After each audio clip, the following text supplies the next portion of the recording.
అమరావతి రైతులకు తెలుగుదేశం కూటమి ప్రభుత్వం చేస్తున్న అన్యాయం పైన వైఎస్ఆర్సీపీ రైతులకు మద్దతుగా నిలుస్తోంది. తెలుగుదేశం కూటమి ప్రభుత్వం చేస్తున్న అన్యాయాలను ప్రశ్నిస్తోంది. 33,000 ఎకరాలు మొదటి దశలో సేకరించారు. రాజధానిని అంతర్జాతీయ ప్రమాణాలతో తీర్చిదిద్దుతామని, నిర్మాణం చేస్తామని ఆ రోజు హామీ ఇచ్చారు. 33,000 ఎకరాలు మొదటి దశలో రైతుల నుంచి తీసుకున్నారు. ఇప్పుడు 33,000 ఎకరాలు చాలవు, ఇంకా కావాలంటున్నారు.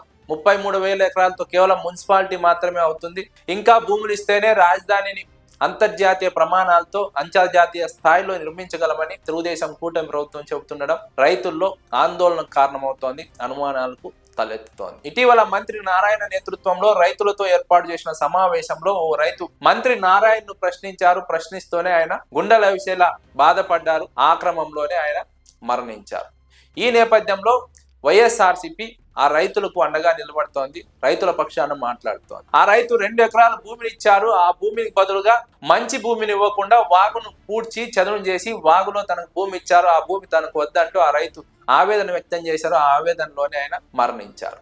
తెలుగుదేశం కూటమి ప్రభుత్వం రైతులకు ఎందుకు ఇంత అన్యాయం చేస్తోందని వైఎస్ఆర్సీపీ ప్రశ్నిస్తోంది. ఆ రోజు తెలుగుదేశం పార్టీ చెప్పిన మాటలు నమ్మారు. 33,000 ఎకరాలు ఇచ్చారు. ఈ రోజు వరకు రైతులకు ప్లాట్లు ఇవ్వలేదు. మొదటి దశలో ఇచ్చిన రైతులకు ప్లాట్లు ఇవ్వకపోగా, పట్టాలు ఇవ్వకపోగా, రెండో దశలో భూములు ఇవ్వమని అడుగుతున్నారు, ఇంకా ఇల్లు ఇవ్వమని అడుగుతున్నారు. ఇలాంటి నేపథ్యంలోనే రైతుల్లో అనుమానాలు పెరుగుతున్నాయి. రైతులు ఒకటే ప్రశ్నిస్తున్నారు, మొదటి దశలో ఇచ్చిన వారికి న్యాయం చేయండి, రెండో దశలో భూములు ఇస్తాం.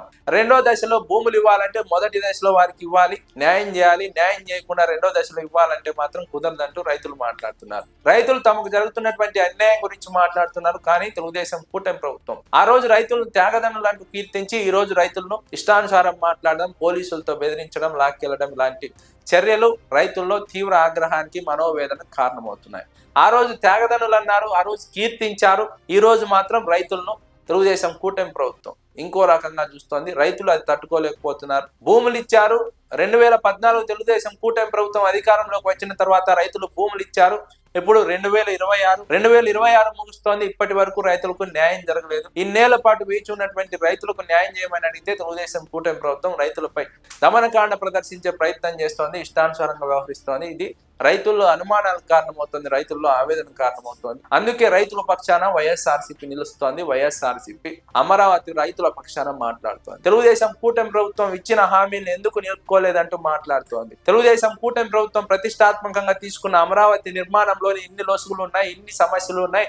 ఆ సమస్యలను పరిష్కరించి రైతులకు న్యాయం చేసి ముందుకు వెళ్ళమని వైఎస్ఆర్సీపీ ప్రశ్నిస్తోంది. కానీ వైఎస్ఆర్సీపీపై రాజకీయం చేస్తున్నారంటూ ఎదురుదాడి చేస్తున్నారు. రైతు కుటుంబ సభ్యులు మాట్లాడుతున్నారు. చనిపోయిన రైతును పరామర్శించడానికి వెళ్ళినప్పుడు ఇంకా ఎవరిని చంపడానికి వచ్చారని మంత్రిని, ఎమ్మెల్యేను లేదా ఎంపీలను నిలదీస్తున్నారు. అంటే తెలుగుదేశం కూటమి ప్రభుత్వం ఎవరు నిలదీస్తే, ఎవరు ప్రశ్నిస్తే వారు వైఎస్ఆర్సీపీ అంటున్నారు, వారు రాజకీయం చేస్తున్నారు అంటున్నారు, వారు వైఎస్ఆర్సీపీ సానుభూతి పరులు అంటున్నారు.